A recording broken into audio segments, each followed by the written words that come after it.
Kongversation. Yes, I know what a lepo is. It's when you make a leopard climax.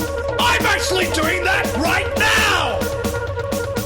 This is what I returned to. Hello and welcome to the Kongversation. I'm Chad McCanna. What did you honestly expect, Chad? The bar is never low enough. Who are you? Oh, I'm Hyle Russell. I'm the one who lowers the bar. Actually, I dig a hole for the bar and I bury it. But that's apropos for this week's episode as well. That's right. I don't want to belabor the scraping the barrel or burial metaphors too much because there's actually some somewhat exciting shovel themed news out there in the DKUO sphere. Anyway, thanks for having me on back on the show. I've really enjoyed listening to Joe and especially Nick's runs at the co-hosting helm. I don't know if Nick did have the runs or not. He did have to leave a few times, but I don't know him well enough to really get into that specific area of... I know this is a lie because I listened to the episode and there is nothing that you guys didn't cover. I make friends quickly. Clearly. You make very, very fast and aggressive friends. You are too friend, too furious. This Rest is in the peace, Paul Kongversation. Walker. Of course. Oh, yeah, obviously. That kind of goes without saying. Yooka-Laylee and Sea of Thieves news will be covered in this episode. Don't let the Yuka-centric key art fool you. Yeah, it's just because all the Sea of Thieves news didn't produce any new images, so... Yeah, that's true. There's only so many portmanteaus of Yooka and Laylee with pirate ships that I can do before I just get tired. Yeah, it's all in our imagination at this point. But some very, very exciting things to instigate the imaginatory sections of your brain. Do we do due diligence? Is that still a thing? That's still a thing. We did it last week, but I'll let the old pro go at it. Chad, take it away. All right. Well, if for some reason you want to throw money at this hot mess, you can check out our Patreon at dkvine.com/Patreon or patreon.com/dkvine. Plenty of reward tiers. $2 a month gets you access to our Minecraft server and early access to the weekly podcast. $1 a month gets you free stickers, and the rewards go up from there. So yeah, give that a look-see. And we've also got social media accounts, basically anywhere that social media hasn't banned us. Twitter, Facebook, YouTube, Tumblr. Anything else? Well, Chad, you run the Twitter, right? So I do. Are you excited about this Twitter sale? Who do you think is going to buy it? Oh, this is the first I'm hearing of a Twitter sale, actually. Yeah, Twitter's for sale. The rumor was Disney was going to buy it for a while. But why would Disney? Do they want to do a soft reboot of Twitter? What would they possibly want to do with Twitter? Are we going to soon see the hashtag cinematic universe? Oh, I hope so. Then you could oversee multiple social media accounts. It'd be fantastic. Oh, yeah, I can't wait. This is honestly the first I've heard. Disney, really? So, look, I'm just saying, the more people back Patreon in the next week, the bigger our bid can be. And then finally, Twitter can be replaced, the Twitter bird can be replaced with Perry the Parallel Bird. And I think this would please just about everyone. Yeah. And by everyone, I mean all 6 people on the DK Vine forum, which there's never been a better time to join. True. DKVine.com/forum. That was a segue so practiced, you can tell that you've never skipped a week. Subscribe to the Kongversation on iTunes, and please give us a rating because that helps. Mm-hmm. And finally, check us out on Twitch. Why not? Twitch. Oh yeah, you actually recently procured some Twitch hardware, and you're going to start streaming soon. Isn't that right? It's actually on the way, according to my UPS tracking info. So pretty soon, I will be joining you in the hallowed halls of Twitch. Excellent. Well, what do we have to look forward to? The slush fun twitched. And so it's going to be Donkey Konga 2 exclusively.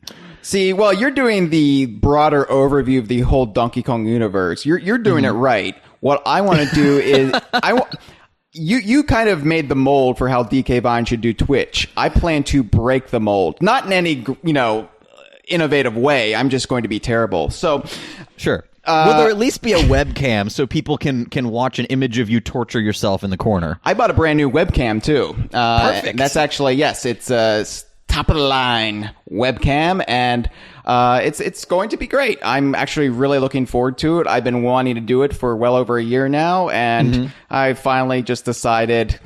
We've been at this Patreon thing for enough time that why not? Why try to reach some arbitrary milestone when I can just do it? So yeah, didn't you lower the milestone to around 500? Or well, that was my original. Where did you set it at? Like 600? It's wherever it is now. Sure. Yeah, but we're above 500 at this point, so we're inching closer. But just like I did with my Twitch stream, basically, I just want to Twitch. So yeah, you went into what I'll do is replace like the 650 milestone with something like I don't know, I get a tattoo or something of your choice. I don't really know. Oh, let's do that. Let's definitely do that. Maybe 800. It's a facial tattoo. We'll see. I'm a shrewd businessman, obviously. Right. Yeah, you should get timber stripes over your face, a la Mike Tyson at the 800 tier. Mike Tyson, my favorite Nintendo character. It's That's relevant. Right, the one they really don't want you to remember. So yeah, anyway, look forward to that later this year. You know what I think is going to be a little difficult for you streaming Donkey Konga 2, because I remember this from in 2012 when you visited me. I was living back in Texas, and we tried to play it and do some kind of live commentary. The game registers speech as clapping noises. So are you just going to be like sitting there with sweat pouring down your face and frustrated silence panning? Like, you're not going to be able to actually talk as you're doing this, right? You can adjust the audio settings so it's not quite as sensitive. And barring that, I will just take a break between every song attempt and do some insightful but hilarious commentary. I would like to imagine that, that this signal is being sent out into space, and aliens think that this is some kind of like fascist nightmare prison that you're being subjected to. I have to wonder what someone who has no idea what Donkey Konga 2 is would think when watching this. I think the aliens are still trying to get through the complete run of I Love Lucy and the Honeymooners, so I think I have a good 60 years before I have to worry about it. They're really going to wonder where Ricky is once the show goes to color. Well, different show. Yeah, so shall we start with Yooka? Yeah, let's start. Now, here's the thing. So we've got a bunch of Yooka-Laylee news. We've got some Sea of Thieves news, but a lot has broken in the world of Yooka-Laylee over the last couple of weeks that we didn't get to here on the Kongversation because it was some arbitrary 20th anniversaries first. So right. Yep, and as we all know, multiple of 5 means you must pay attention to it. Exactly, which we really should be waiting for the 25th anniversary, because I would think that's the bigger one, but whatever. But so, Can you imagine, what about this? Do you think the show will still be around, or DK Vine in any form, when it's the Nintendo 64's 64th anniversary? Oh, God, I don't even want to do the math on that one. I mean, I'll be in my, 70s, as will you, so... Yeah. Yeah, sure. Why not? It'll be really sad then, or maybe we'll be like those cool, like, grandpas with the Hawaiian shirts. We'll see. I feel like by that point, DK Vine will have long been taken over by the Forum Watch. No, we'll sell it to Twitter or whoever owns Twitter. I'm sure Disney will just buy us up at some point.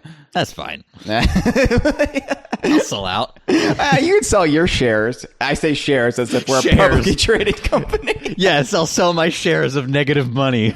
Yeah, Disney can have our server payment debt. Why not? Well, anyway, yeah, the 64th anniversary of the Nintendo 64. That'll be something to celebrate. But until then, maybe no more N64 anniversary acknowledgments. But Yooka-Laylee, yeah, a bunch of stuff broke over the last couple weeks that we have neglected to get to, so why not? And first of all, I would like to kind of break form a bit, because we have a report from one of our listeners. Ooh, like an actual official report, or is this more of a call? Like, did this person like file it in with a with a newsy cap on? Considering the amount of hipsters that frequent DK Vine, I'm sure there's at least a 30% chance there was a newsy cap involved. Okay. But no, they actually sent in a MP3 file because their report, if you want to call it that, would be quite substantially longer than our cutoff time if you call the DK Vine hotline. They could just call back like 8 times. No big deal. Yeah, they could do that. Just like the people who breathe into their phone and then hang up and then call back and breathe into the phone and hang up. And look, his name is Malik and he's a national treasure. So yeah, anyway, I said, yeah, sure, just send it to the DK Vine email account and we'll put it up. So Evan Lynn is one of our readers.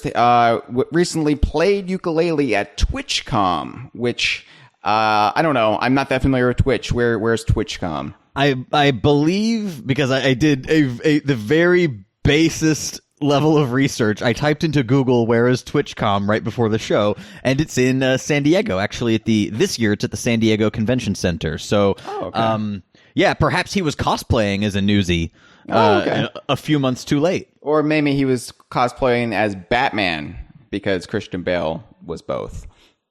Was Christian Bale played like a newsman? He was in the movie Newsies. Really? Young Christian Bale, yeah. Oh, I had no idea that was a thing. Okay, that was a solid joke. Actually, I just went over my head. Well done, good reference. All right. Nick is better at this than I am. There were some amazing sort of stream of consciousness word association going on during the last podcast that I was having a difficult time keeping up with, but that's how sharp Nick is. I know, I couldn't keep up with the guy. He's going to get me back on the crack cocaine just to, keep pace. But like you ever stopped. Oh, ready? I've got a problem. Yeah, Evan Lynn, Twitchcom, Yooka-Laylee. Take it away, Evan. Hello, DK Vine. I'm Evan Lynn, or Musical Shy Guy on the DK Vine forums, Pandaboy78 on the Yooka-Laylee Wikia. So I got to go to TwitchCon earlier this week, and I met some of the Team 17 staff members, and of course, I got to play Yooka-Laylee. By the way, I stayed at the Yooka-Laylee demo for, basically the whole time. The only time I wasn't there was when I explored around the convention center for, 10 minutes and getting lunch while charging my phone. The rest of the time, I was at the Yooka-Laylee demo. So as some know, I analyze the Yooka-Laylee trailers, and I like to make analysis videos, and being the top editor on the Yooka-Laylee Wikia, I knew where some of the things were, and I was able to confirm, what was there and what was right on the Wikia and all that, and, also, just letting you guys know, I played the demo, 6 times, so, I want to go over some things that I personally thought were, good to discuss. So, one of the things that I sent to you guys on Facebook was the pictures of the totals menu. But if anybody who's watching this or listening to this, on the Banjo-Kazooie, there's a totals menu, and there's 2 sections that was in the demo in the totals menu. So in Banjo-Kazooie, you got the Spiral Mountain totals, or the Grand Totals Layers totals, or just the total amount overall. So just like this in Banjo-Kazooie, there's all there was in the demo was the totals page and the Ivory Towers page. So on the totals section, it showed Yooka-Laylee, all the Yooka-Laylee totals. And according to this totals page, there are 170 pages in the game, 1,400 quills, 6 play tokens, 6 molecules, and 6 of each Ghost Rider. There are also 2 other objects which are called, which we're calling the power extender for right now, and there's some butterfly object which is some kind of health extender. I'll just be calling them health extenders right now. According to the total section, there will be 7 power extenders and 7 butterfly health extenders.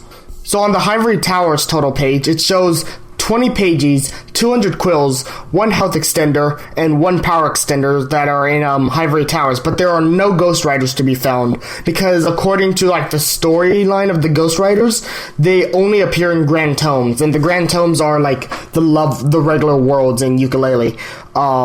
That's not and Ivory Towers and Shipwreck Creek is not part of the Grand Tomes. So this brings up a very interesting question, because Playtonic game members have constantly stated in interviews like, hey, there's going to be 5 worlds, but according to this doesn't really add up to that. Like the Ghost Riders that it's mainly the Ghost Riders I'm looking at. So as I said, Ghost Riders should only appear in the 5 worlds.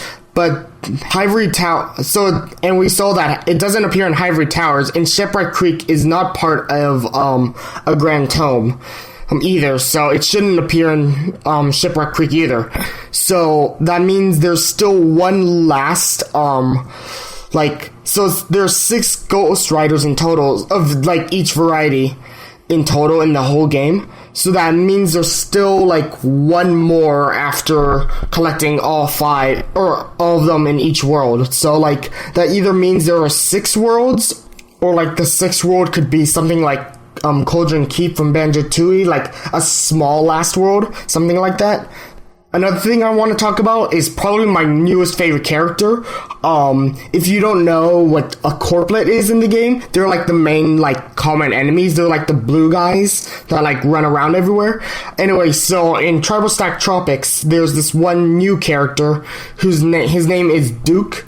And he's basically a corplet who wears a top hat and a cane, and he acts like a stereotypical 19th century gentleman, and he even calls normal corplets like blighters and let's see how to pronounce it, Neanderthal brethrens. Yeah, so like what kind of a better character could you ask for? And another thing, outside the temple of like the main middle temple section in Tribal Stack Tropics, and there's Inept. You can see Inept on top of in the middle of some puzzle. I tried so hard to kill Inept, but he's almost practically impossible to kill. Like, one of the Team 17 guys hinted that he can be killed, but he wouldn't tell me. So I literally tried everything to kill Inept, but he's basically a god robot. Like, if he spots you, or if he himself is attacked, he'll immediately put some, like, invincible shield that hurts Yooka and Laylee if they try to attack him, and then he shoots freaking laser beams at you too, so, yeah.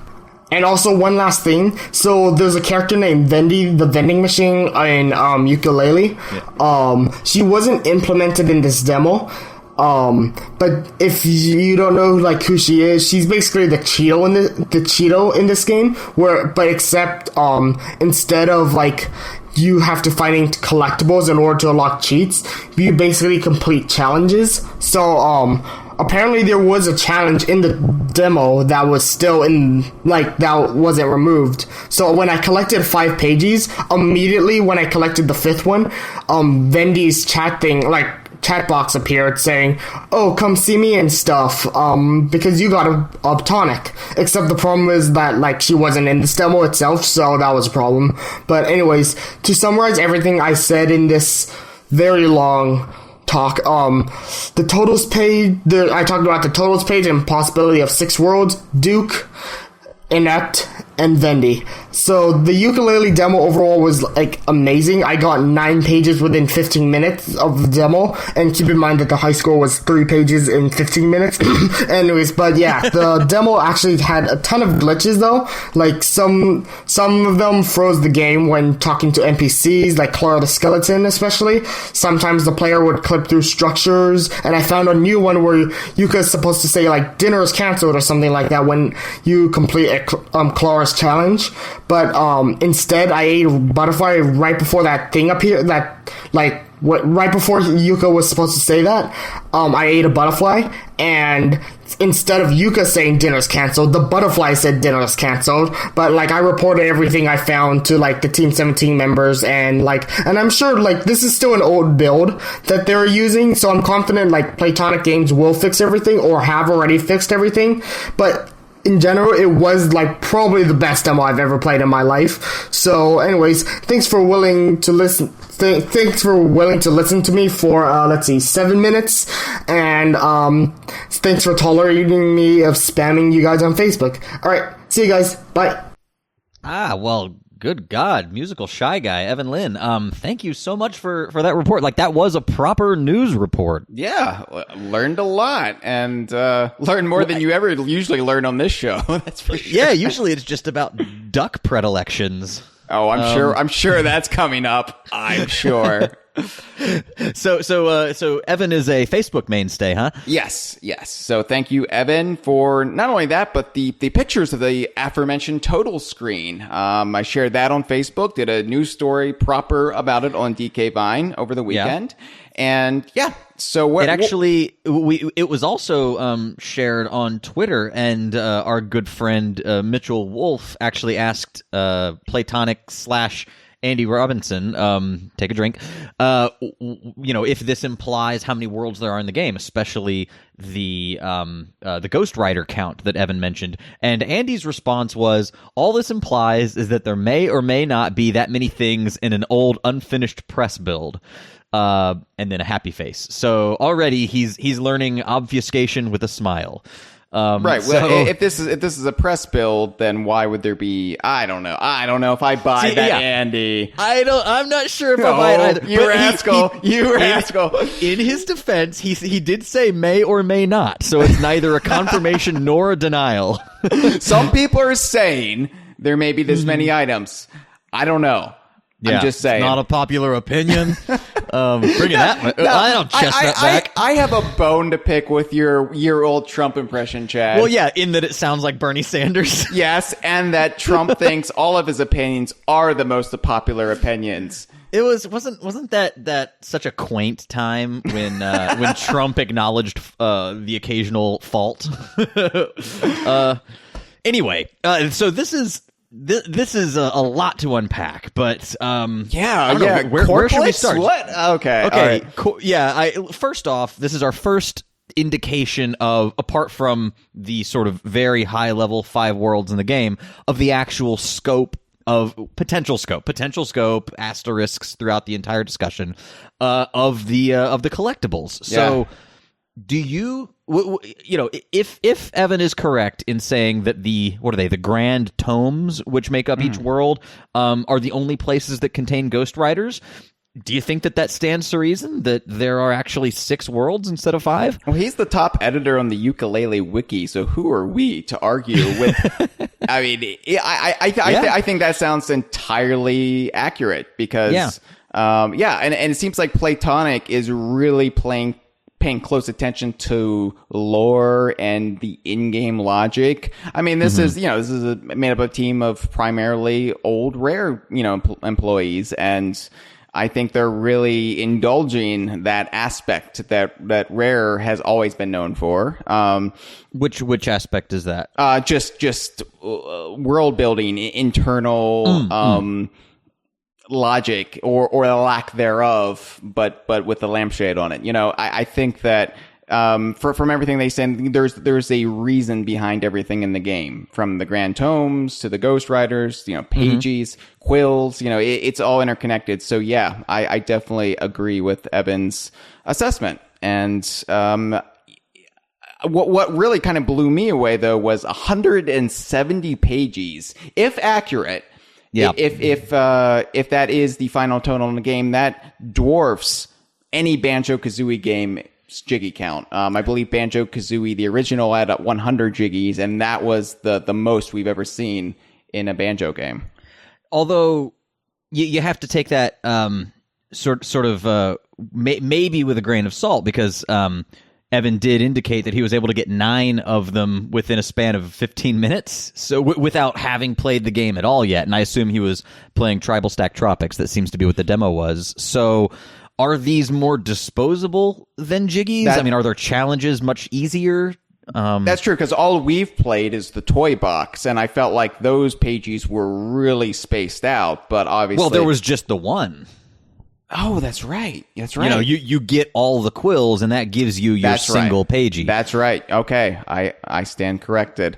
But one thing we also have to consider are that I was going to say worlds, but I guess we have a proper term now. The grand tomes are going to expand over time the more pages you collect. So perhaps the extra pages count accounts for the areas of the tomes that later become available to you. Yeah, it's a little strange because 170 isn't really divisible in a clean way. No. By any of the potential. Obviously on this menu it says 1,400 quills, and we know that they've already stated that there would be 200 quills per world, so 1,400 could be 6 worlds plus an overworld. Right. That gets you 7 sets of 200, but this 170 number is baffling. I mean, maybe Andy Robinson was trying to lead us down the true path and not just have us flailing for an hour on a podcast about this. I don't know. I mean, I'm not a math expert. I don't do numbers well, but I'll take your word for it that there's no way to divide that between 6 or 7. There's no way to. In fact, little known maths fact that there's no way to divide 170 by any other number. Look it up. Okay. All right. So then, if we do have 6 worlds, and they've been stating 5 worlds all along, do you think there's going to be something tantamount to a lost world in this game? Oh, I would imagine so. I think there's definitely going to be if not a secret world, a world you get after completing some sort of task. And also, the transformation count that Dr. Puz helps you out with is set to 6. So I can't imagine that there would be like a special overworld transformation that's actually meaningful. Like Tui had one, but that was just the dragon. Right, which was more of a gimmick than anything. Right. No, I mean, not a gimmick, but you know what I mean. It really wasn't necessary for any gameplay purposes. It was a bonus accoutrement. Right. So yeah, I think that I am hesitant to even suggest that there's going to be a cheeky equivalent to Stop and Swap in this game, although I'm sure there will be references or cheeky parodies galore.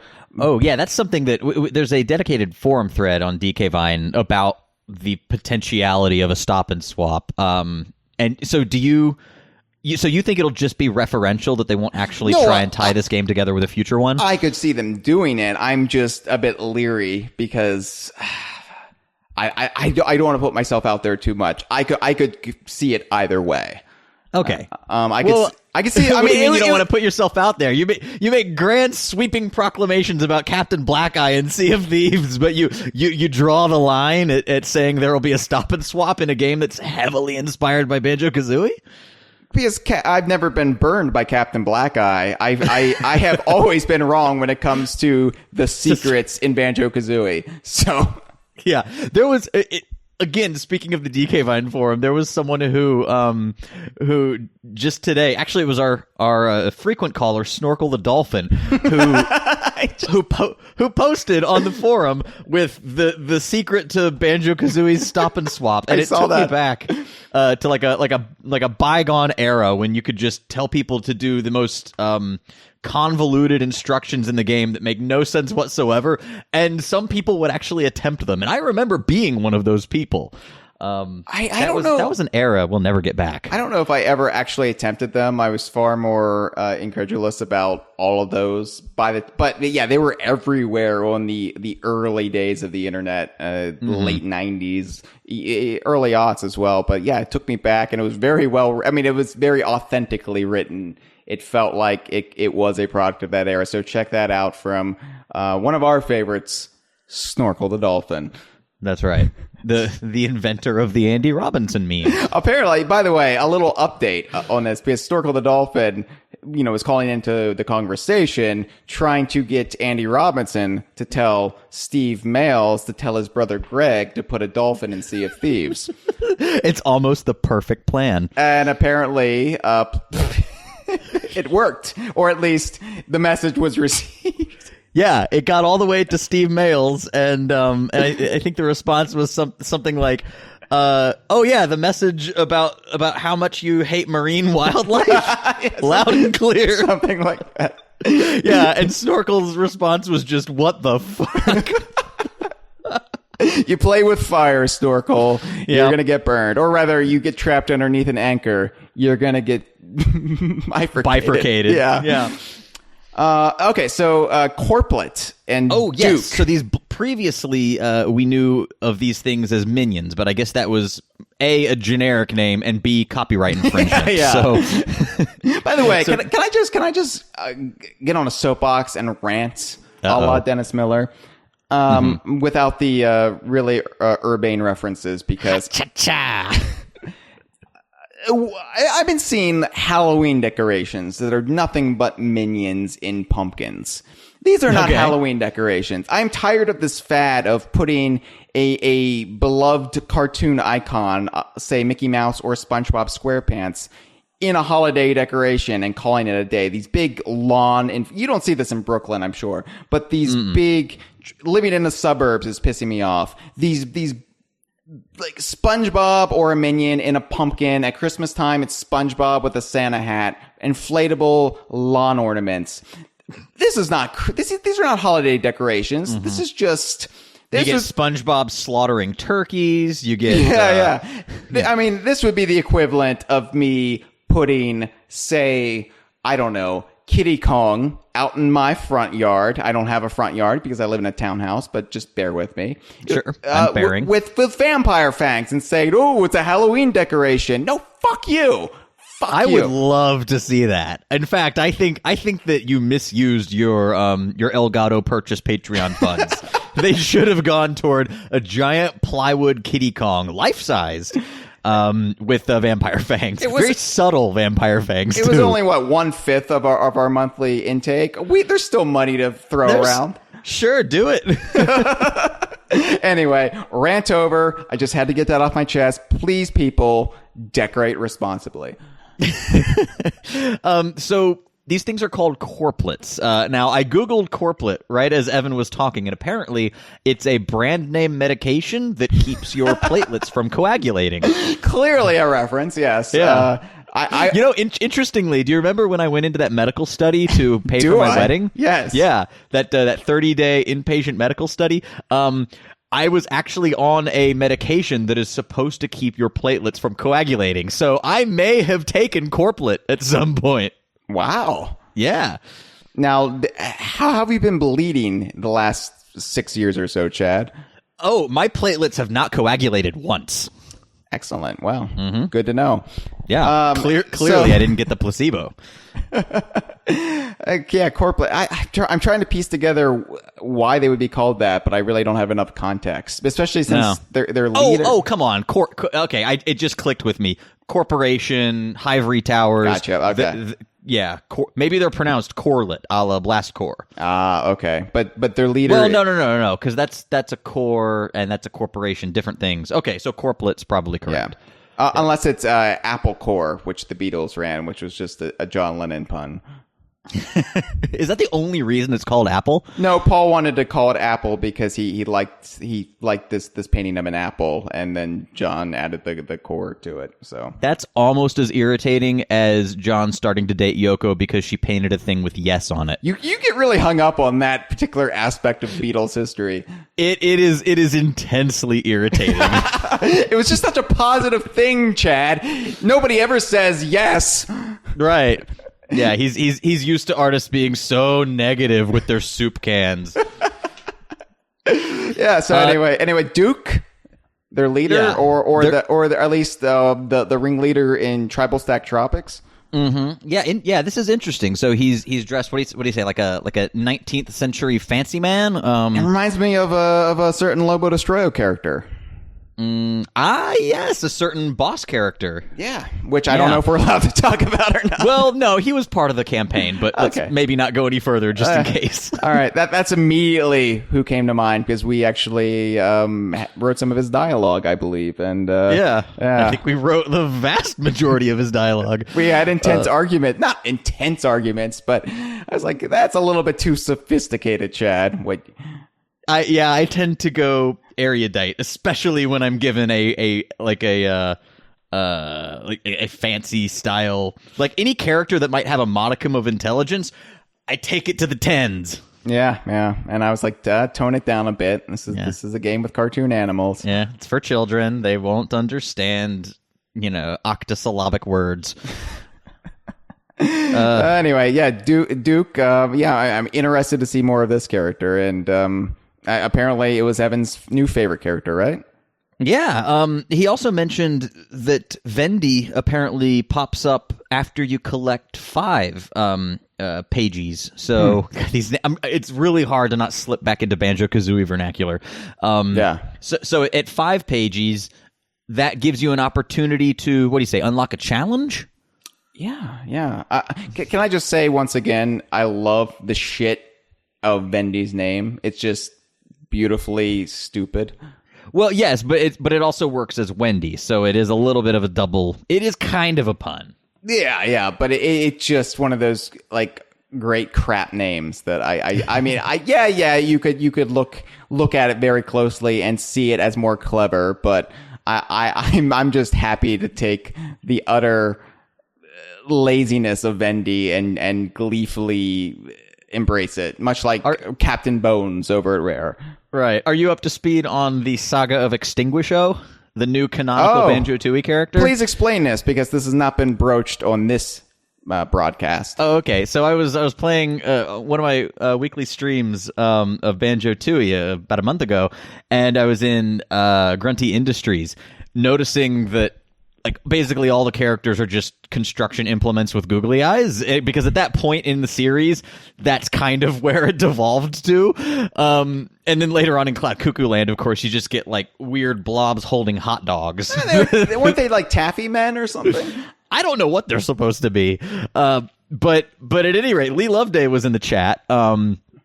And he he suggested he made some aside about the, and I quote, canonical character Extinguisho. Which they just do this. He and Alcock, they just do this because they know we have to run with it. They're just making us jump through hoops at this point. That's fine. I love that they know the game and they're playing it. Well, Lee's known the game for longer than anybody, and Chris was brought up into the game. So sure. Although Chris is traditionally the more anarchic one when it comes to the game. You know, he's of course the father of Bear, Ptolemy von Ghoul, the slalom slalomer. And by the way, I don't think it's ever been confirmed whether Baron von Ghoul's name is Ptolemy. Perhaps Slalom is a prequel. At any rate, Ptolemy is Banjo's canonical foster father. So Extinguisho was brought up as obviously a joke on just the shit names that they would give characters. Right. So, I mean, it's a rare tradition at this point. Yeah. And, that aside, there's actually a character that has... that doesn't have a potential double meaning a la Vendy. There's just a canon named Blasto. Right. So, although thinking on it, potentially a play on Banjo, because there is a red bird colored like Kazooie. Potentially. Yeah. I mean, yeah. I don't know. It depends on whether that bird is supposed to be a Kazooie analog. Then it like is. Blasto Kablooie, aka evil twin of Kazooie. No, they did reveal what the bird's name was. It was something close to Kazooie. I think. Yeah, okay. So it's clearly a reference. Got it. Okay. Well, there you go. So yeah, Duke is the leader of these folks. Maybe he shows up in other worlds, or perhaps we're going to get an individual enemy character, maybe like a mini boss in each world. It's interesting that their leader if that is the case, then their leader in Tribal Stack Tropics would be this aristocratic guy. I mean, is that like a reference to, like British colonialism and encroaching? I don't know. Is that like a Kipling kind of thing? I'm trying to piece it together. Yeah, it's strange because you've also got, the big reveal from EGX was that Shovel Knight is now in the game, and yet he also seemingly shows up in Tribal Stack Tropics when we know that down the line there's going to be a Hamelot world. Yeah, So- although I'm not sure if that was just for the trailer or if that bit is actually in the game, or maybe they're not revealing his actual role yet. Fair enough. Yeah, they could have just put him in the place that was polished enough to work in a trailer. Right. Yeah, okay. Anyway, so anything else from Evan's report that you would like to parse over? No, it was just extremely comprehensive. Right now, I'm leaning toward the scope of the game being 6 worlds plus an overworld. That's the only way that if these totals are demonstrative of the or indicative of the final game, that's I think where we have to settle. I don't know how the page count settles out, but yeah. I don't know. What's your thoughts? No, I agree, and it sounds like Platonic is getting the replay value through doubling back on worlds and growing it. Like, they say they understand some people like to play in a very linear fashion, while others are more about the kind of Banjo Tooie style gameplay. They didn't actually use those words, but that's what I'm using it to compare it to, Sure. where it's just more of a amorphous blob of gameplay, and you don't actually, go down the checklist in a row. Are you at all worried about perhaps this was news for a previous episode, because we do know there are 200 quills per world, but are you worried at all about collection fatigue a la DK64? Absolutely not. No. Because you don't have to switch characters? Because you don't have to switch characters, and because they're clearly using Banjo-Kazooie as the template here, not Donkey Kong 64. I think lessons are learned as far as Donkey Kong 64. I don't think any studio with experience, especially not Platonic, would ever repeat the mistakes of Donkey Kong 64. That was just glut for the sake of glut, because for the lack of anything better. So. We've also got a couple new items. Well, there's a butterfly count, which I assume gives you it's sort of like getting an extra honeycomb, because that seems to be your health meter are these butterflies. There's also the lightning bolt thing, which seems to be that power meter that allows you to roll and seems to deplete as you go. I'm guessing those extend the meter, sort of like in Zelda when you extend your magic meter by talking to the Great Fairy. Have we discussed the limited use of the roll? And that seemed to be somewhat controversial at the time. I don't think we've discussed it on the show, but I don't understand where the controversy comes from. I think that it's a nice balance. Otherwise, you would wind up with Banjo-Kazooie, where everyone talon trots everywhere. And I am one of the weirdos who doesn't talon trot. Even in Tooie? Even in Tooie, I do occasionally, but I usually like to just huff it as Banjo. And I noticed I've been, going back over your involuntary twitching of Banjo-Kazooie, and I've been noticing you talon trot all the time, and I'm just like, slow down, Chad, slow down, you're going too fast.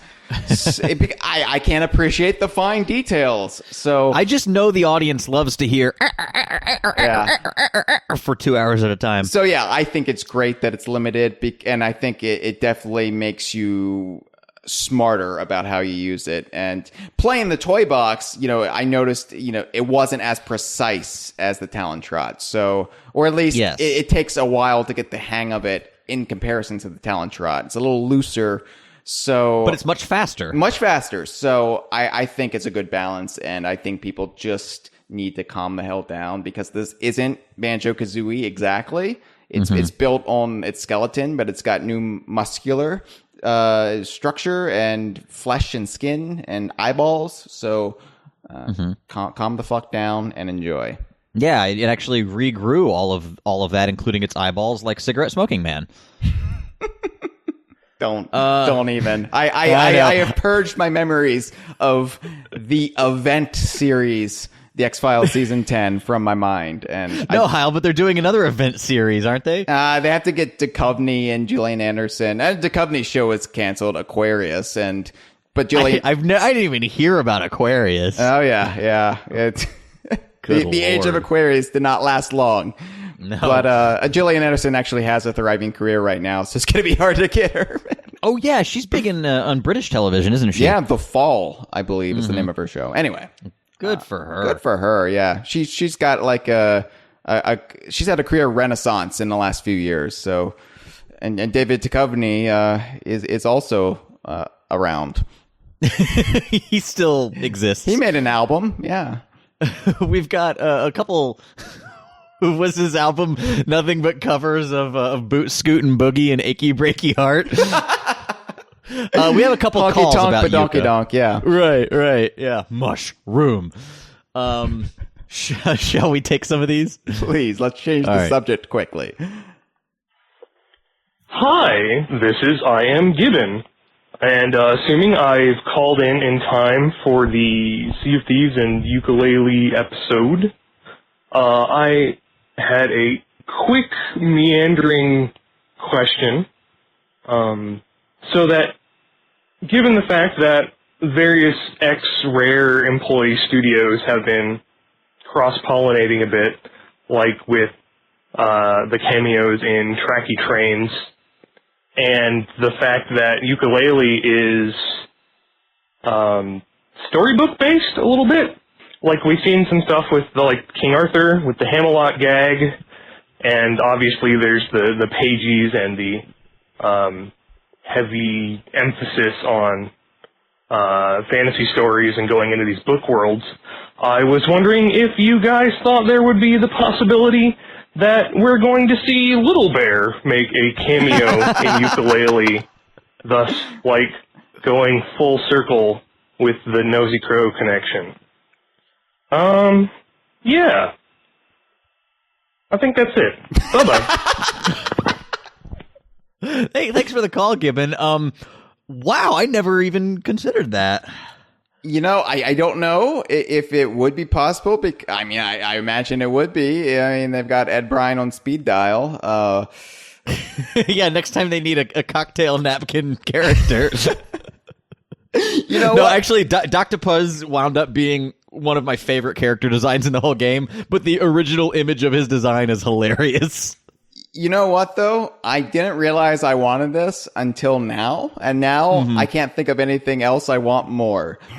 Yes, Yeah. Please, Platonic. Please, Andy Robinson, tell Steve Mails to tell his brother Greg to call Ed Bryan, to call you, Andy, and get Little Bear from Goldilocks and Little Bear in Yooka-Laylee. It's just somewhere. It could be. It doesn't even have to be a speaking role. Just somewhere in the. How about this one might actually be feasible. I mean, obviously having it as part of a role or even putting characters, maybe not. I don't know, but we know Ivory Towers is filled with giant books. Yeah. Just put Goldilocks and Little Bear on the spine of one of them. Yeah. That's doable. I would be okay with that, yeah. And then we would have some context for where that game takes place, and it wouldn't necessarily have to take place in the Northern Hemisphere, like I've hypothesized, which is, I realize, is stupid as hell. But then we would say, no, it takes place in this grand tome in Ivory Towers. Mm-hmm. And they could even have that awful butterfly flitting around the book, only to be consumed by Yooka for a momentary boost in energy. Or they could convince Yooka and Laylee to misbehave and get into all sorts of trouble. I didn't want to. The butterfly told me to. It was the butterfly, Mum. By the way, again, to our listeners, if you have not played Goldilocks and Little Bear, please, it's well worth your time. It's a charming little romp of a storybook, interactive storybook, and it's immensely quotable. It is a game for 3-year-olds, so your mileage may vary, but it's very, very cute and well made. If you have the emotional intelligence of a 3-year-old, which I'm sure most of you do, then check it out, and you will be delighted to no end. It's you can just search Nosy Crow in the App Store. It is a nice game, especially if you have young ones. You should certainly buy it and play it with them. For more on Goldilocks and Little Bear, check out our end of season 3 episode where we give our first impressions. Mm-hmm. Yeah.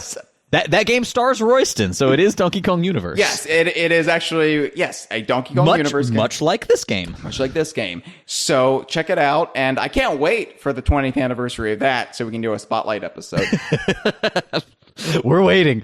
All right, so we have another Yooka call. Oh, get through that one? Yeah, let's get through it because it's such a burden to take these calls. Well, I do want to ultimately get to Sea of Thieves discussion at some point, and we're way past our halfway mark. So, well, okay, fine. Take the call. Come on, equal time, Hyle. This is important. Oh, I'm sorry. We're not moderating a vice presidential debate here. Hi, this is Caracon. So, I'm sure you guys are going to be talking about the whole Shovel Knights and Yooka-Laylee thing, and, love it or hate it, or something that you completely despise. I don't know how you guys will feel about it, but the fact, it still remains, it's happening, things like that have been happening in a lot of games. Random characters that have nothing to do with anything just suddenly pop up in, a game, usually indie games, but it's been happening with some pretty legit games too. Well, not like indie games aren't legit, but you know what I mean. Big budget titles. So my question is with you guys, what if you guys had to choose a different character to pop up in Yooka-Laylee other than Shovel Knight, who would you choose? And it has to not be DKU. It has to not be a rare character. Also, same question for Sea of Thieves. Thank you. What? Wow. Are we allowed to pull a Bartlett and reject the premise of the question, or would that just be snarky? I think Kara is just trying to get us outside of our safe zone. I think she's trying to make us better people in general, or at least me, because you at least have a wider breadth of gaming taste than I do. So yeah, I was wondering, Hyle, are I guess the first question is, are you aware of any non-Donkey Kong universe characters? Who's the guy with the mustache? Mario? That's Dr. Robotnik. Yeah. Oh, okay. No, yeah, this is I got it. So I would say Crash or Spyro. Really? Okay, so those obviously aren't indie characters. It's pretty clear that Shovel Knight was chosen for his indie bona fides. Okay, but here's my thing. Sure. She didn't specify indie characters, did she? No, I know she didn't. So what I'm getting at is, why would you pick one of those two?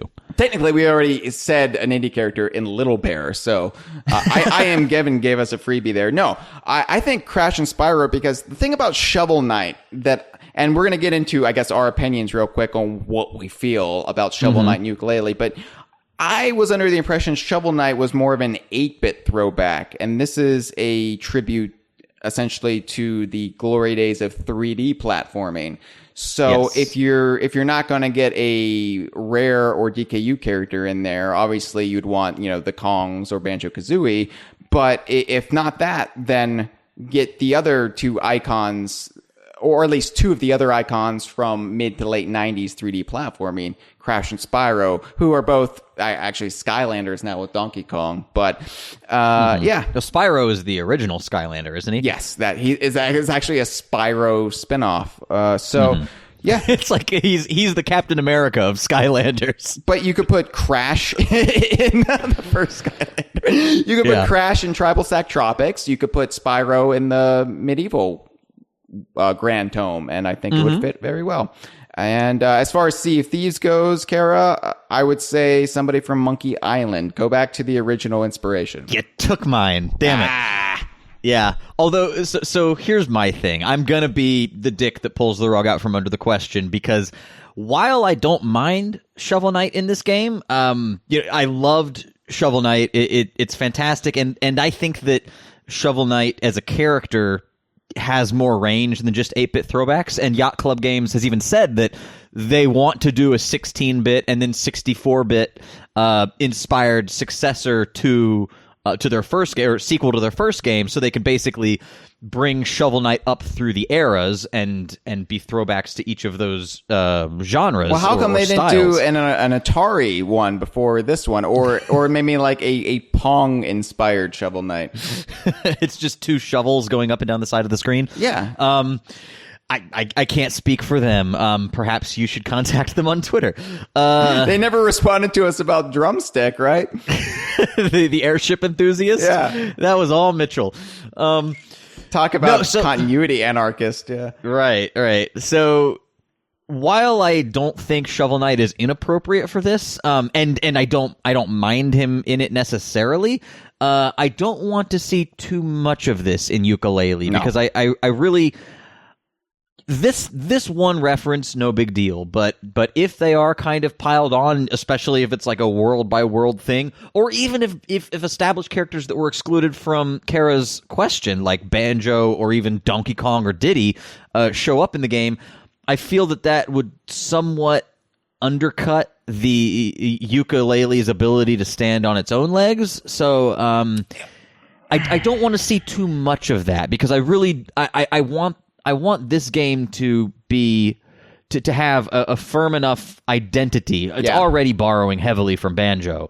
I want it to have enough of an identity to really be a foundation for an entire game series. Here's my hot take on it.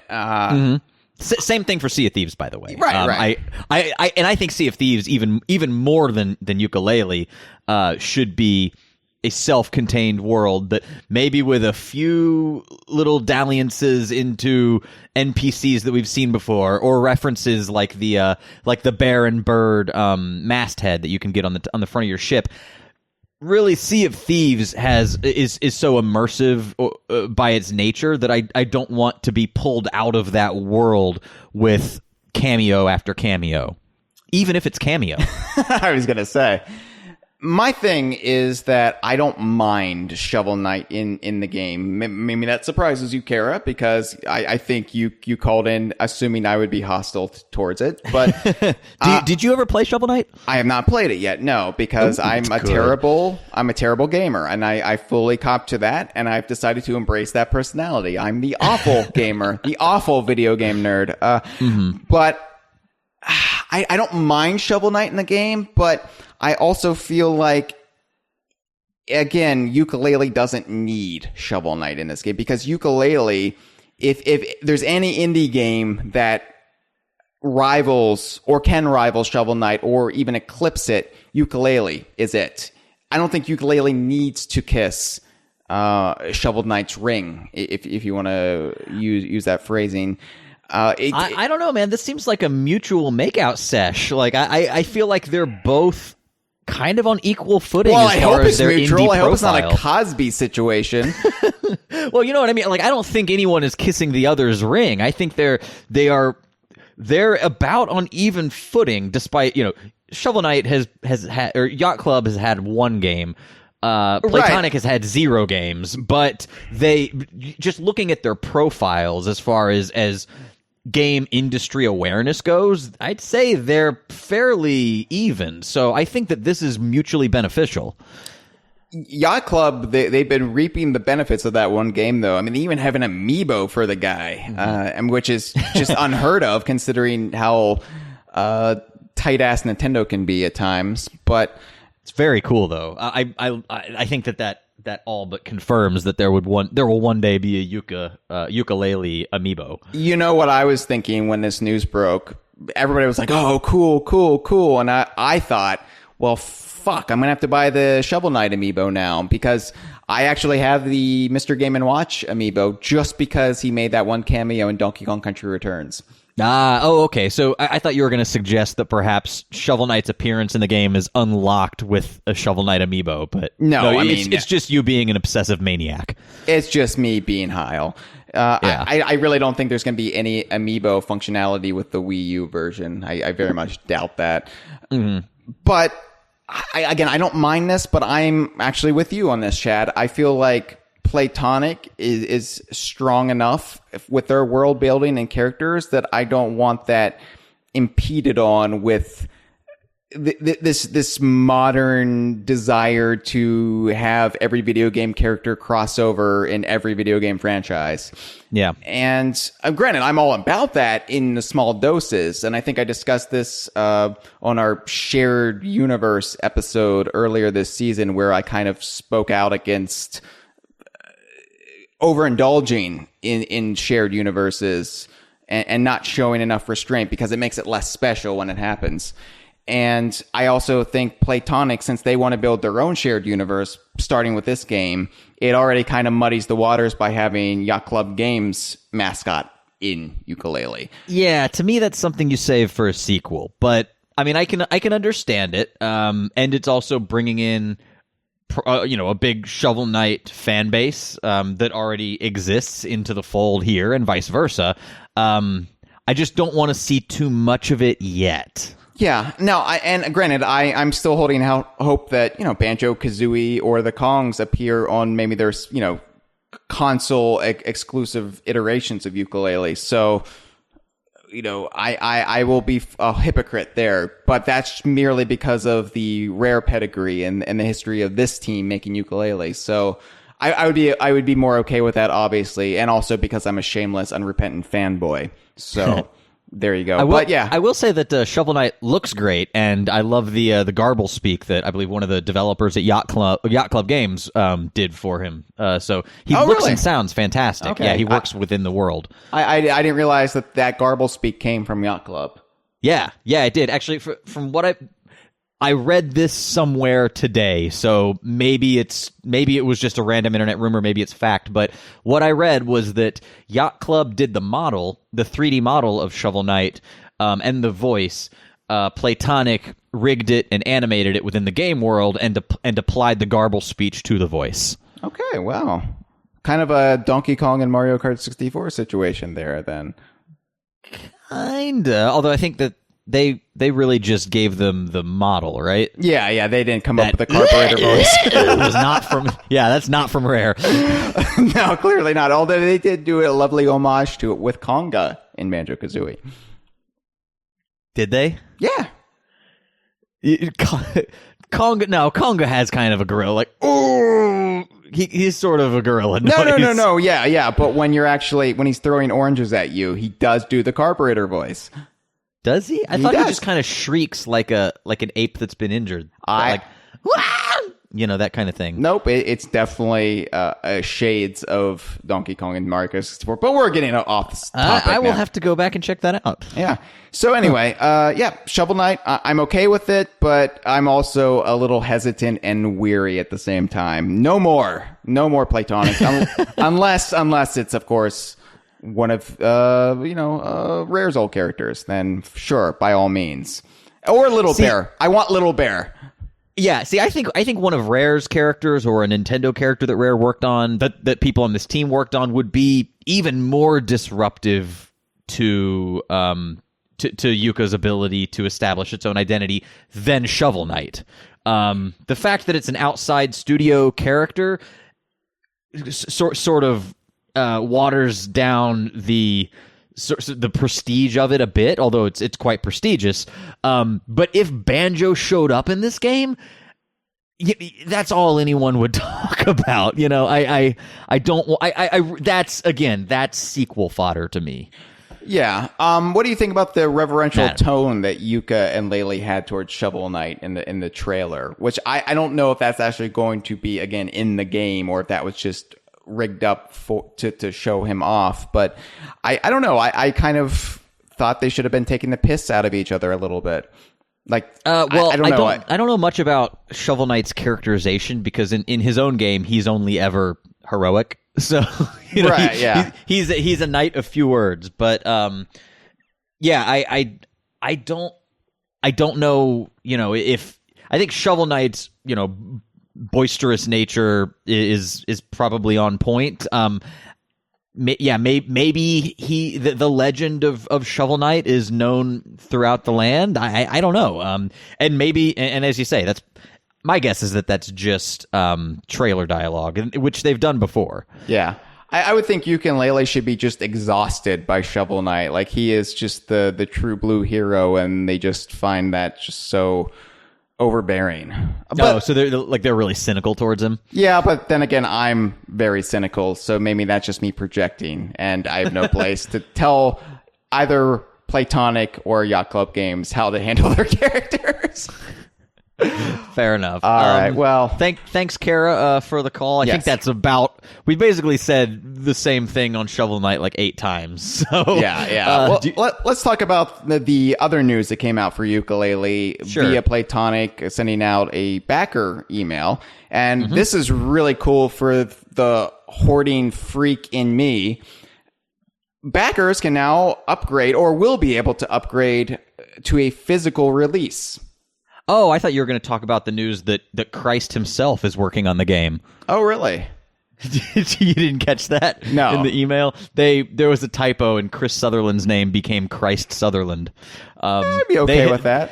They have since corrected it on their website, but obviously emails are forever.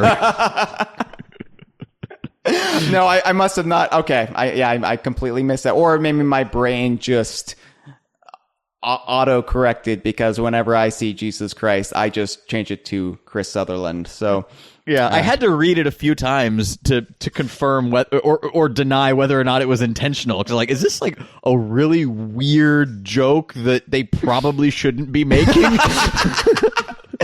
Says Chad McCanna, who's got us into hot water a few times over some religious flavored barbs.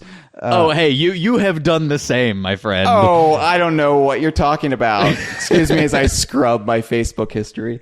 Yeah. No, obviously it was just a very it was just a typo, really, but sure. Yeah. Yeah, no big deal. Maybe Chris had turned too much water into wine, and too many people were saying Andy's name, and somebody had just typed the email while too inebriated. Well, at any rate, the physical release for backers. Yeah, this is really cool, because one of the disappointments... I'm confused. I thought there already was a physical release for backers, because I swear one of the tiers that I kickstarted was to get a physical copy of the game on PC. No? Well, maybe there's a PC physical release, but not for consoles.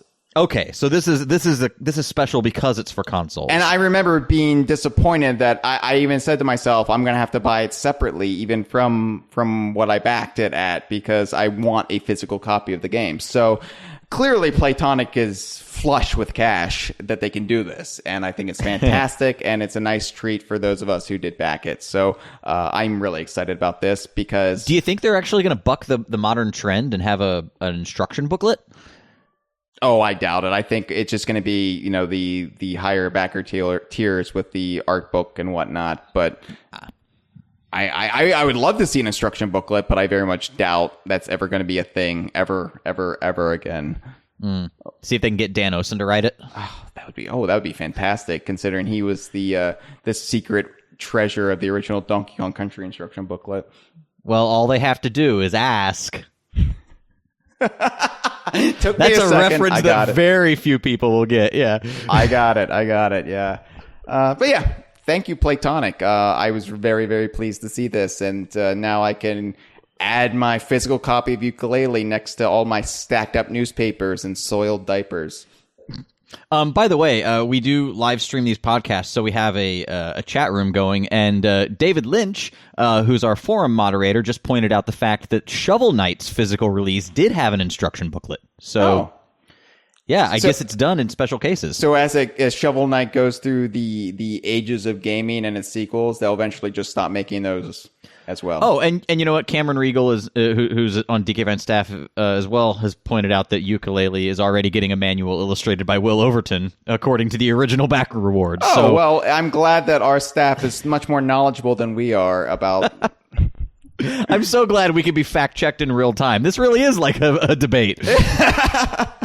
Well, not so much the vice presidential debate, which was just fucking off the rails. Yeah. Next week, go to HillaryClinton.com to see the Kongversation fact-checked in real time.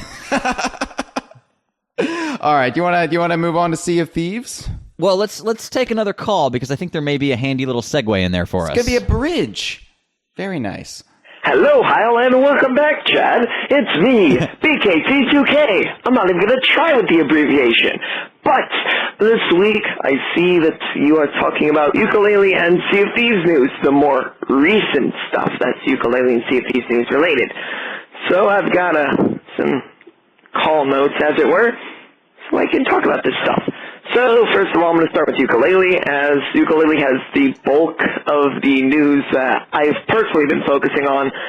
And Yooka-Laylee had a playable demo at EGX Expo in Birmingham, a full playable demo for the public to, I think it was the public to play, and I thought that was really cool. I haven't really seen actual, footage of the demo itself, because I think there's footage out there. But besides that, at the expo, it was announced that Shovel Knight would join the cast of Yooka-Laylee. Shovel Knight is a character, I know he was really popular, he still is, what am I looking for? What phrase am I looking for? It's the sort of 8-bit nostalgia that kind of drove the character forward. Besides the sheer amount of personality in Shovel Knight from what I have heard, but I haven't actually played Shovel Knight, so I can't really give my thoughts on Shovel Knight as a game. But I do think it's really cool that two indie studios are kind of coming together, not really to create a game, but Shovel Knight's game put in Yooka-Laylee. It's one indie character going into another indie game, and I find that pretty cool. So I'm going to flip my opinion kind of over to you and asking, do you guys like the concept of two indie characters coming together? And would you like to see another indie character appear in a hypothetical sequel to Yooka-Laylee? That's my question instead of, just random things I noticed. Another thing is the physical copies, and I really like that. I know it's just for backers, but to be able to hold a physical copy of a game is always something I found very important. As for Sea of Thieves, I haven't been able to keep up with all the Sea of Thieves news, but the inability to play offline single player I think is a leap from most multiplayer games we have now. Because Grand Theft Auto has it, I think Call of Duty has it to a degree. Smash Bros. I think has it. No, there's no Subspace Emissary. But and from what I've seen from the news I've been able to keep up with, is the visuals look more gorgeous than that trailer at E3 with those, paid actors. That joke's not funny anymore. But, anyway, chills now. That's all I gotta say. So, from last time I called in and remembered how many calls I had left. It was 147. There's been 2 episodes that I called in since then. That's 145. So this week, I have 144 calls before you begin to pout. This is Banjo-Kazooie Chewie 2000, up, over, under, and out of here! Out of here. He's adding on to his catchphrase every episode. Yeah, but not his name. He shortened his name this time. That's right. Well, thank you for the call, BKT2K. Okay, well, yeah. I think we covered a lot of the Yooka stuff. Yeah. He mentioned indie characters, and I think I was already quite clear. Little Bear. Mm-hmm. So why don't you listen, Banjo-Kazooie 2000? Obviously his precognition skills are a little bit rusty, and he needs to I don't know, get the old divining rod working again. I don't know where I'm going with this, Chad. He'll never get the role in the Minority Report soft reboot that's almost certainly coming. I'm trying to think. Has that already been done? Has that been a TV show? I feel like that's been a TV show, like Fox or something. Yeah, there could be like a sci-fi original series, Minority Report. Yeah, it seems like the kind of thing they do. No. Larry Wilmore was going to call his show The Minority Report, and then I think because they were making it into a TV show, he had to change to The Nightly Show. Oh, I thought they wound up calling it Shitty Comedians Pay No Respect Whatsoever to Scientific Inquiry. Well, Chad McCanna keeping it 100. That's right. I can't. That is nope. I gotta save it. We need to do a dedicated tangents episodes on late night talk shows because I could go off on the Nightly Show. Well, you don't have to. It's already off. It's already gone off. Yeah, for good reason. Oh man, it had so much potential, and he's just not good. He's good. He's not a good host. I think he's a funny guy. He's just not, I don't think he's a funny guy, really, or at least I've never. Maybe he's not. Maybe he's just not a good host. But he's a good writer. I think is the problem. Is he though? He wrote for The Office, and he like the good seasons of The Office, and Bernie Mac. Yeah. I don't know. He was his segments on a Daily Show were fine. Yeah, that's the thing. They were fine. They weren't standouts. I don't know. Whatever. Anyway, I didn't want to go down this tangent. What else? What else did he say about Sea of Thieves? There, Sea of Thieves. He appreciated how the graphics are coming along. I've really enjoyed seeing all of these short haul specials and Tales from the Tavern that Rare's been putting out on their YouTube channel. That especially the short hauls detailing specific aspects of the production and the technology that's going into it. Recently, they've had ones on lighting and just the clouds themselves, which is such a specific thing. But when you play Sea of Thieves, you really come to understand how much those environmental details immerse you in the game itself. And we said it earlier in the show, that immersion is really fundamental to what Sea of Thieves is trying to achieve. Yeah. Well, the clouds themselves, I mean, they aid with things like navigation, and which way the wind blowing is obviously essential to when you're sailing. So it's, I mean, the immersion. That's the thing I love about Sea of Thieves. Well, one of the many things I love about Sea of Thieves from playing it is the immersion feeds into the gameplay. It's not just an added bonus. It's actually essential to being a pirate and sailing your ship in this world. It's all the little environmental details feed into what you need to do. Yeah, there were people putting on pirate voices at the E3 booth as they were playing, completely unsolicited, unprompted. And no, I'm pretty sure they were paid actors too. Everyone who's played Sea of Thieves is a paid actor. Rare is bankrupt. No, the fact that they just fell into that is owing quite a bit to how immersive it is, and those visuals that aren't photorealistic, but they certainly have their own identity. But when you get into the environmental aspects, they do edge closer to realism, but they never go so far that they will ultimately prove to be they'll be future proof, I guess is what I'm trying to say. In a similar way to how Grab by the Ghoulies is. You get those edges kind of wonky a little bit, and then you get clouds that look extremely realistic from a distance and close up because they're volumetric, and that effect together, I think, makes you feel like you are playing in a stylized world that you could see being real. It's almost contradictory, and Rare has figured out how to make that work. Yeah, I would definitely agree with that. Well, thank you for the call, BKT 2000. Do you want to take our last call and then really dig into this new Sea of Thieves news? Absolutely. I wonder who this could be. Well, you alluded earlier, but let's find out. Hey, what's up? It's Lamech, and I'm kind of scared of today, but been a while. That's okay. So, I have a few questions about Sea of Thieves and Yooka-Laylee. So, fuck Sea of Thieves. Did you say fuck Sea of Thieves? When do you guys think the beta's going to be? Because I still want to play the game so first bad. Sea of Thieves. Duck Sea I of haven't Thieves. enjoyed a video game this year since Rhythm Heaven Make a Mix.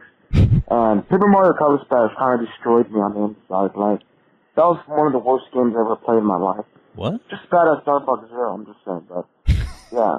And also about Sea of Thieves, do you guys think that Rare's going to try to put a bunch of DKU-related references in the game, like maybe even like a skeleton of a gorilla or something? Or, something cool like that. Skeleton of a If they gorilla. still had the rights to tiny, chunky, and lanky like they would have, maybe they could have put them in the game somehow. That'd been cool. Yeah, they would have put Chunky Kong in the game. Because we all know Shovel Knight's in the game. That's cool, right? Yeah, that's cool. And my question is, you guys think that since we have Shovel Knight as a guest character, could we get Donald Duck as a guest character? I mean, Yep. it's possible. I mean, you just gotta ask Disney. I'm sure they'd say yes. I mean, it can't be much harder than getting Shovel Knight in it, right? Because, I already have Dr. Quack, but since we already have a duck, might as well have Donald Duck, Daffy Duck, Duckwing Duck, Count Duckula, and all the rest. Count Duckula is not a real duck, right? Yeah, no, he's a Darkwing Duck character. Another duck. Oh, really? Mm-hmm. Blackberries, obviously, so you gotta talk to Rare now. You could do that, obviously. And Scrooge McDuck and Glum Gold. John D. Rocket Duck. Yeah, all of those guys. Is his name literally John D. Rocket Duck? Do you guys think we get more guest characters? Like, so lazy. Blasto. All right, I think he hung up, yeah? Yeah, that's the end of the call. Either he hung up or he got cut off. No, he didn't. He was only at 2 minutes and 17 seconds. Was it worth it, Mamechi? Was it worth it? Do you feel good about yourself? I love that Mamechi is an open book. He let the world know that He's he a thinks grand Shovel Knight's tome. inclusion. He is. Shovel Knight is cool, and we can quote Mamechi on that. But really, it's just cool because it allowed him to launch into listing all of his favorite duck characters, and he's like the Christopher Guest character on Best in Show who just likes naming nuts. That's what Mamechi has turned into now. You know what? More power to him. I am pleased. I live vicariously through Mamechi's insanity. It's a wonderful thing to watch unfold.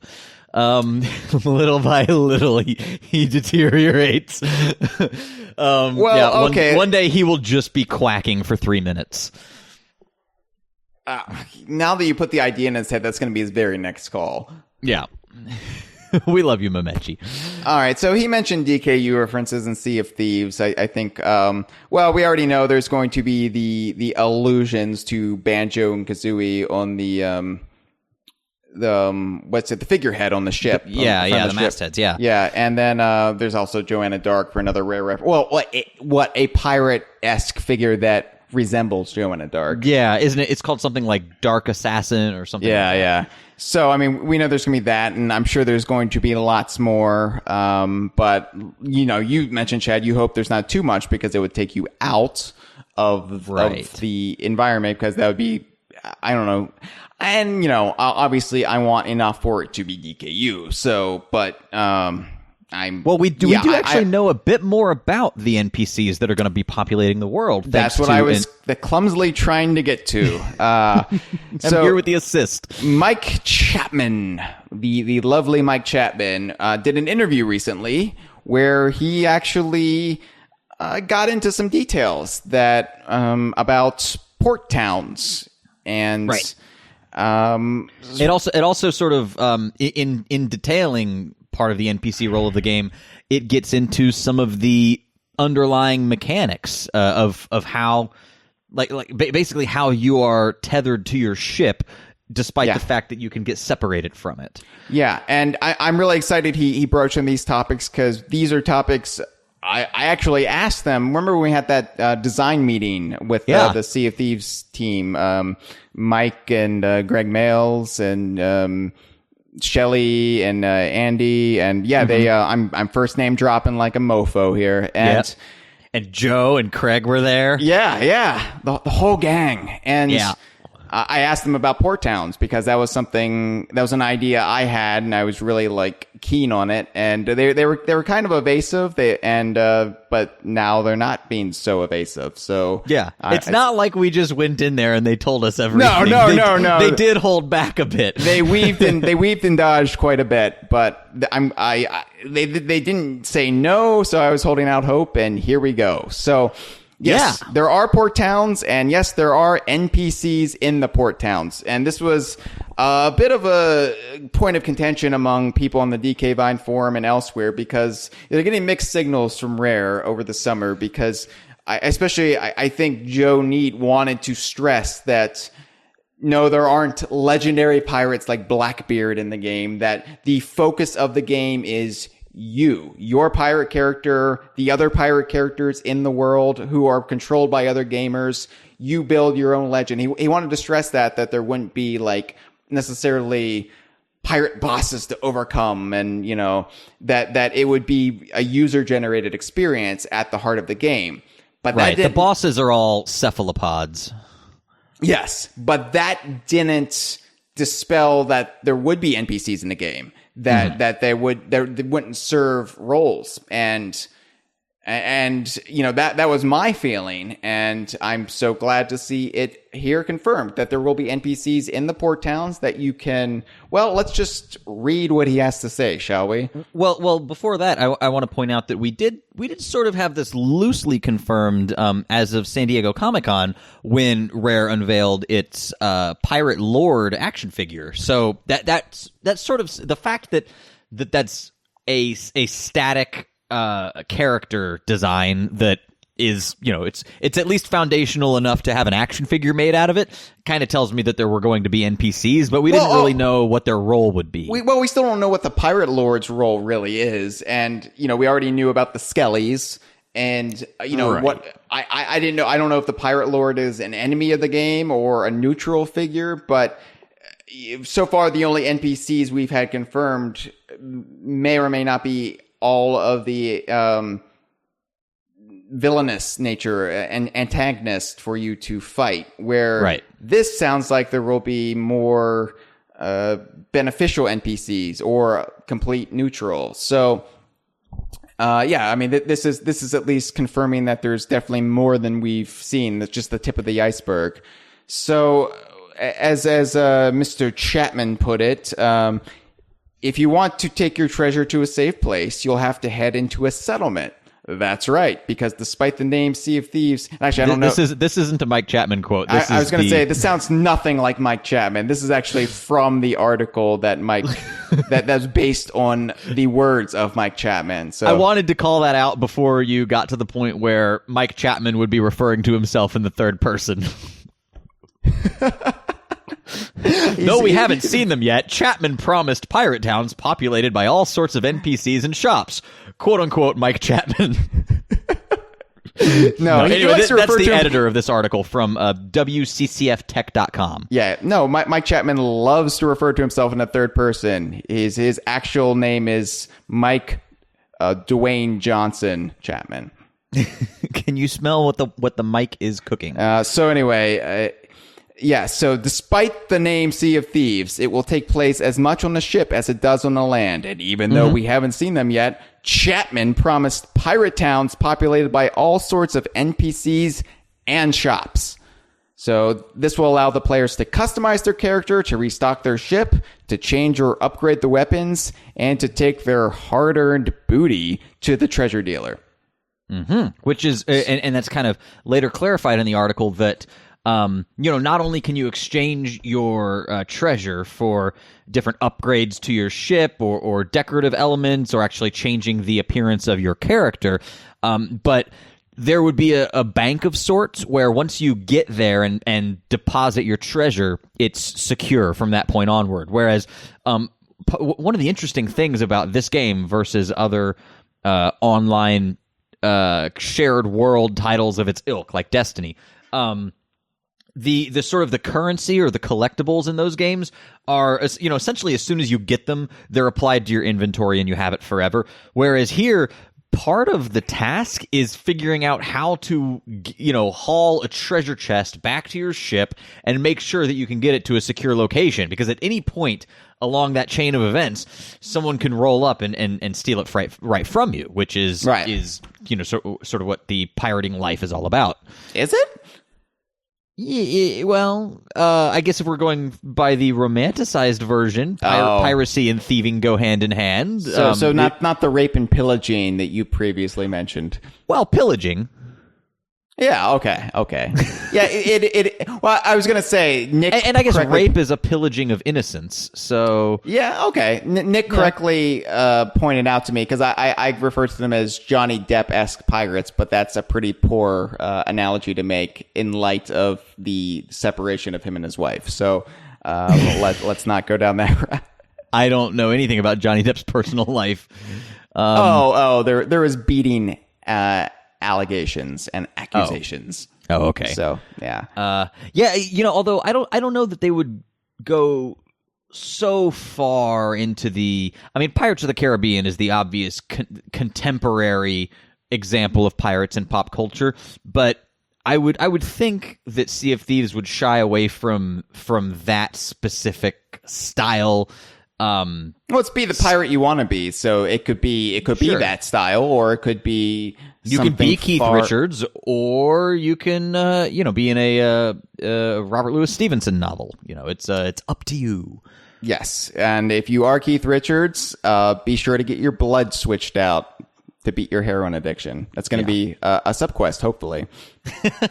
So, speaking of subquests, oh yeah, there was another really interesting tidbit that Mike dropped. That Mike dropped. Nice. That we didn't know about. Well, we sort of knew that at least a lot of the islands that you and I have actually played on have names. Mm-hmm. I think one of them was, what was it called, like Devil's Tower or something? Devil's Ridge, or the one where we talked about it on some podcast or another. But at E3 we played it with some of our friends at that Xbox media event. But we climbed out onto an overhang and jumped into the water. I forget what that's called. Devil's Outlook? Anyway, something demonic. At any rate, what that suggests is that these islands are actually designed and not just procedurally generated. Right. However, they're going to be able to keep the game fresh by grafting procedural quest elements on top of it. Yeah. So you might get a directive to go on an adventure that would lead you from place to place to place, and then your reward for that might be proportionally weighted based on the difficulty of the quest, and all of that could take you into sort of random areas of this massive world. And they've been alluding to the size of this world taking hours and hours to traverse, even on a ship. So you would get to see different corners of this of the game world by virtue of these procedurally generated quests, which sounds like a really smart way to do it and to keep the content fresh. Yeah, and I mean, I'm really excited that the game world itself is consistent, but what happens in the game world is not. Just like real life. It's, weather conditions. Well, I mean, it's not going to be the same. Oh, we're going to visit this island, and this island is always the same. There will be different circumstances, not even just the weather, but, I don't know. I'm just, spitballing here, but, perhaps enemies, perhaps, I don't even know what, how far they're going to take this, but it's exciting to me that you could get a different experience each time you're on an island. Yeah. And one of the things that I'm trying to figure out is, we know that there are going to be game events like a Kraken attack, big, tent pole moments that will be triggered at some point. I've been trying to figure out what would trigger events like that. Mm-hmm. When we were playing, we did hear at nighttime out in the distance these really eerie sounds. They sound like some kind of ancient beast. We later traced it back to the original E3 2015 debut trailer when they showed the cave drawing of the Kraken. They played the same noise. Right. So maybe if you steer into that noise, if it's like a stereoscopic sound, it's coming from the right and you head right, maybe there's a way to actually force an encounter, and perhaps it's something you can avoid, and perhaps there's a risk-reward proposition with that. We do know that people can make clothing and hats out of Kraken teeth. That came out of this article.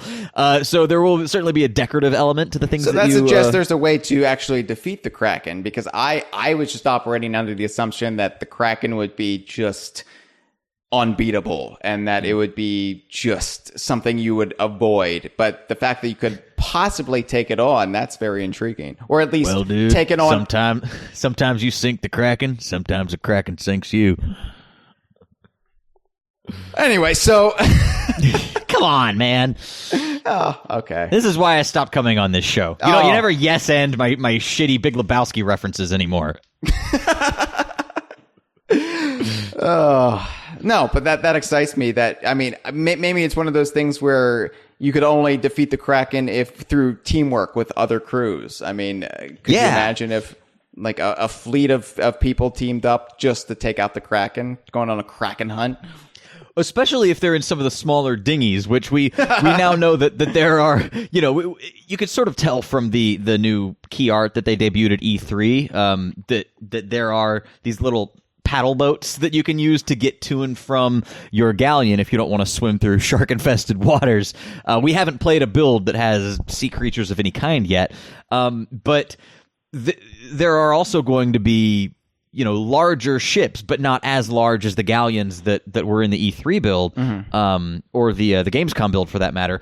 So, and those ones that are smaller would actually be a little faster and a little more maneuverable. So, depending on the nature of a Kraken battle or a Sea Serpent battle or whatever thing you're fighting, you might want to have a different ship that could afford you a different advantage in that battle. So right, I could imagine a smaller ship could evade the Kraken, but it would be game over essentially if it touched you, whereas a larger galleon might take more blows, but could then again, withstand more. So it's definitely adds so much more levels to the gameplay where, especially if you're, crewed up, then you definitely have to make some hard decisions and quickly. So, can you keep the dinghies in your ship? Like, can you I guess so. Yeah. If you could, hoist them up like an escape boat, a lifeboat. Yeah. That'd be cool. Or like a Russian nesting doll. Can you just have smaller ships within each ship? Eventually it's just like a little bathtub toy all the way in the middle. Another element of the balance that wasn't present in the build, but we pretty much we could sort of intuit that was coming is that you won't there won't be as much like infinite elements to like cannons and that kind of thing. There's actually going to be some balancing in that, so you can't just spam your weaponry. Right, which is also the only way I know how to play it, so that's going to be an adjustment. So there will be a more strategic element to that. I don't think we're going to win those sink the ship contests going forward. No, we're going to get demolished on a daily basis once we start playing this. Also, they discussed what happens when your ship is stolen or sunk. Oh, okay. This was a big revelation. Yeah. So this is something I was concerned about because, again, as I mentioned earlier in the episode, I'm an obsessive hoarder and I don't like other people touching my stuff. So, and this has happened to us playing the game at both at Rare and at E3, where people would steal our ships when we were on an island. We would be sabotaged. Sons of bitches. Yes. So all we ever did was just jump on people's boats and lower their anchors and run away giggling. Right. We were just merry mischief makers. Right. One of our favorite N64 games, as mentioned last week. So, I can't wait for 64 to get to that one. We learned here that somebody else can steal your ship, but that doesn't mean that they'll get ownership over it. Which we haven't seen anything in the build we played, both at Rare or at E3, that signifies ownership of the vessel you're on. But apparently there will be, and so that makes me wonder, like, what happens when you're part of a crew, but you're not the original owner of the ship, and say someone comes in for a play session when only half the crew's there.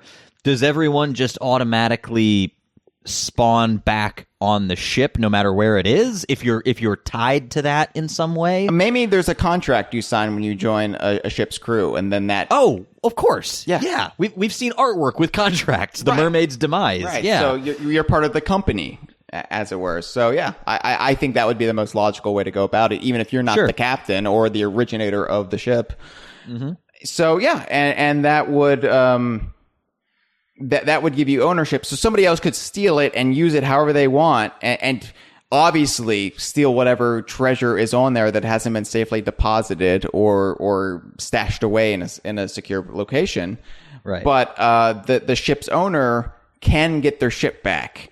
So, according to Mike Chapman, the process requires them to die. You say his name in such a weird way every time. It's a fun name. It's like I say his name like that because subconsciously reminds me of my lips starting to chap, and so I have to like stretch them out to really enunciate it. Chapman, yeah. So Chapman, because I don't like using chapstick. Stay hydrated, kids. I don't like using chapstick because it makes my lips feel oily, and I don't feel clean. So, yeah. Fair enough. I don't like using lotions for that exact reason. Yeah. I haven't used lotions extensively since junior high. So anyway, go ahead. Continue. Mike Chapman said that you can get the ship back, but the process will require you to dive into the water and talk with a mermaid. So do you appeal to them somehow? Like we know what the mermaids look like, and interestingly, from the E3 cinematic trailer, they sort of look like pirates with fish bottoms. So it's a little weird. There's like, they have like sort of gill faces and whatnot, but they also do have limbs that have been removed, and they're trying to get treasure from out of boats themselves. Yeah, this is not Ariel from The Little Mermaid. These look very upsetting as far as mermaid designs go. Although I would think you would get along with Ariel from Little Mermaid, since you are an obsessive hoarder, as is she. Oh, that's true. Yeah. I haven't seen a Little Mermaid since like 1993, so you have to forgive me but yeah, you're right. She's got gadgets and gizmos aplenty from the human world, right? She's got who's its and what's its galore. Yeah. And And as we all learned, the only way to win the man of your dreams is to become a mute. Of course. Yeah, that's just common sense. Ursula was doing her a favor. So, yeah, but you talk to a mermaid, a mermaid savior, as this article implies. So I'm not sure if it's going to be Chris Sutherland or not, but anyway, they'll raise the ship back onto the water, but the previous name of the ship will be removed. And, of course, as previously mentioned, any treasure that was taken by the pirates has been permanently lost. Oh, so maybe the mermaids are also pilfering. Maybe they take that as payment for elevating the ship. Yeah, I would imagine. We've I would seen imagine them there to be stealing. some tit for tat here. I don't. Whatever the mermaids are, if you said they resemble pirates, so I don't know. What connection there is there. But maybe they're just like all entities in this world, just treasure hoarding bastards. So, I don't know. Maybe there is some sort of payment, but if you've had all your treasure ransacked and you lost your ship, there has to be a way to get that ship back. So I don't know. That's maybe you have to do some tasks for the mermaids, or I don't know. This is just that would be actually really cool if like you and your crew, if the only treasure reserves you had left could afford you like a tiny little one sail dinghy, and you had to use that to go out on a mermaid mission so that they would agree to raise your actual ship. That could actually, there could be some fun in failure. Yeah, absolutely, especially if they were exclusive missions that cannot be done any other way. So right. Yeah. Like the negative condition in a game like this that doesn't have a linear path, it needs to actually have some kind of playability to it, and a reason for people to not just rage quit and immediately get discouraged. Right. So, well, and we already know that death factors into the game, according to what Joe Neate talked about earlier this summer in an interview he wasn't supposed to divulge that information in. So yeah, even in failure, there's going to be fun, which I think is very important in a game like this, especially in an open world, unending game like this, where you really can't permanently fail, or there has to be consequence for failure, but it can't be a game breaking or make you never want to touch the game again. So right, and it says in here it's Rare's attempt at balancing both sides of the situation. So yeah, now I'm really more intrigued by the mermaids. I mean, they were kind of one of the most enticing, if not the most enticing part of the cinematic trailer, the one without the hard fake paid YouTubers. And I want to learn more about them, especially why they look the way they look. They're not conventional mermaids at all. They have an eerie undercurrent to them. So, everything in this game is a little bit menacing. It's got a slight edge to it. So Yeah, that'll be interesting to see play out. Typically, you think of mermaids as benevolent, and you think of the flip side of that would be sirens, which I also think sirens will be in this game, just judging from that little rare logo tag at the end of that trailer. From precisely. I hope I didn't lead any sailors to their deaths right now. I could, as you sang that, I could see the musical staff and notes on Jeffrin's Sea of Thieves flag. I know a lot of seamen listen to our show, on long hauls across the ocean blue. So, I thought you were just referring to our favorite trucker, Jewish Hoser. Oh, well, then you said the ocean, so I got confused. Yeah.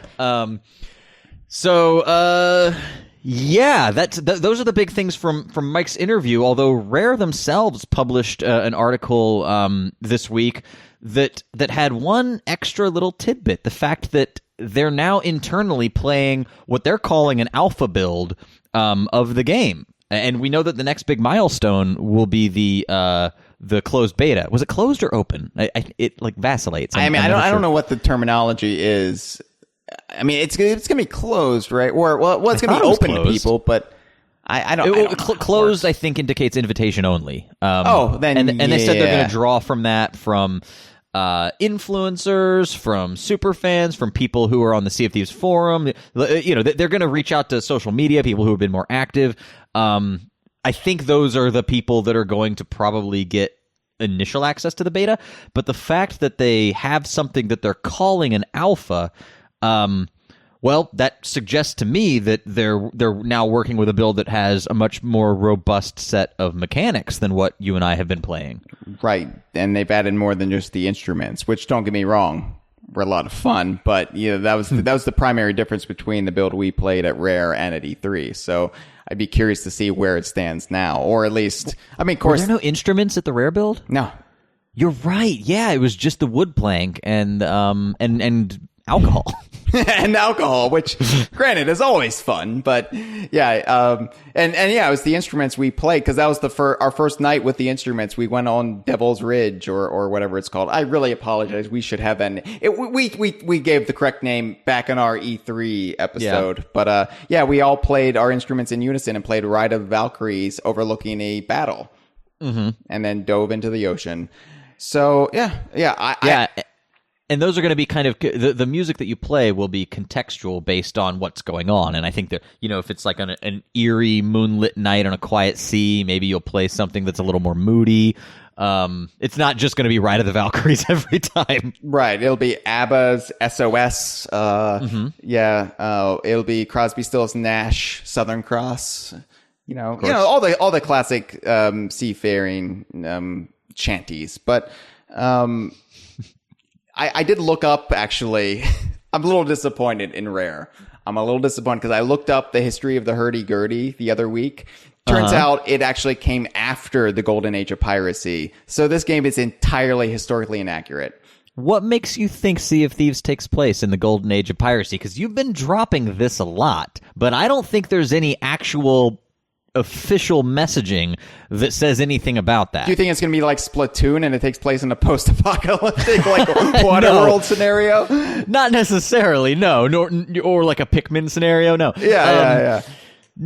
No, I just think that perhaps this is just its own self-contained thing, because if you it's obviously not historically accurate, because they've said they don't want it to just be a dry pirate universe. But I don't see anything in this game that couldn't be historically accurate besides the hurdy-gurdy mistake. So right, that's the one. That's where you draw the line. No, I think that I think that they've intentionally kept it vague when and where this is taking place, so that they have the freedom to have the occasional anachronism. Okay, I'm just going off of the fact that it's a bunch of pirates, a whole bunch of pirates, nothing but pirates. And the lack of electrical lighting that we've seen so far, at least. But well, there's also apparently a lack of a British Navy. So, there's definitely that in a we know. Has that been confirmed 100%? Well, no, but it's like, can you disprove the existence of God? It's kind of the burden of proof is on the person who claims that it may be there. Chad, if there was no God, then who's Chris Sutherland's father? This has been a File 2 production. Que rico.